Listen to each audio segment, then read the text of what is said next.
Bonjour, je suis Nadine Mateki, je suis maquilleuse, hair designer professionnelle. Je suis née au Congo-Brazzaville. Je coiffe depuis l'âge de 8 ans. C'est une passion qui m'a été transmise par ma grand-mère, qui m'a appris à aimer nos cheveux crépus au naturel. Mon père, à l'époque, je me rappelle, il me disait « Mais tu veux être coiffeuse, mais c'est pas un métier, coiffeuse. Fais autre chose, fais de la comptabilité, fais une école d'architecture. » Mais je fais de l'architecture, mais sur le cheveu. Je suis hair designer, papa. Donc, ce que j'aime avant tout, en fait, c'est de voir la femme heureuse repartir de chez moi avec un sourire, de la voir se sentir plus belle qu'auparavant. Et c'est ça qui me rend le plus heureuse, en fait. C'est le fait de faire des rencontres au fur et à mesure des années qui passent, d'avoir de nombreuses demandes, de coopération, de collaboration plutôt. Et ça a été un déclic. C'est une chose que j'aime faire. Je ne peux pas faire autre chose que maquiller et coiffer. Ma vie, en fait, pour moi, c'est jusqu'à ma mort, hein, c'est maquiller et coiffer. Les difficultés rencontrées dans ma vie, depuis que je fais ce métier de coiffeuse maquilleuse, c'est que j'ai fait des rencontres bonnes ou mauvaises, un peu importe, mais c'est surtout les mauvaises rencontres qui ont fait que ça m'a endurci. Ça m'a donné en fait cette sagesse-là pour pouvoir faire attention à tout ce qui m'entoure. Parce qu'il y a des gens avares, opportunistes, qui s'accrochent à toi et venir te pomper ton énergie, on va dire ça comme ça.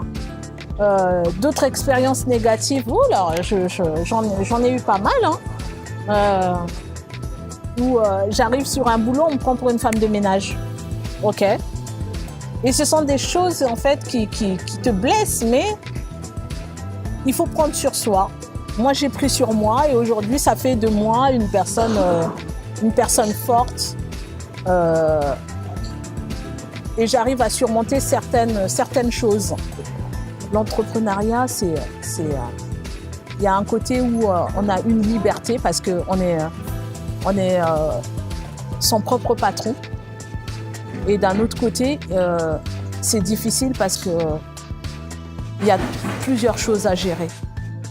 Et c'est là où il faut être courageux. Voilà, c'est courage et être motivé tous les jours. Et c'est un combat de tous les jours en fait, mais c'est un beau combat parce que par la suite, on est fiers de ce qu'on accomplit.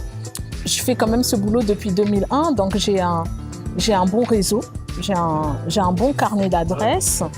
Donc il y a des mois où je travaille à plein temps, il y en a d'autres où je travaille moins, mais en même temps, ça ne me dérange pas parce que à partir du moment où je carbure pendant un mois, moi, ça m'arrange de travailler de cette manière-là. Il y a un autre truc aussi, c'est les sorties.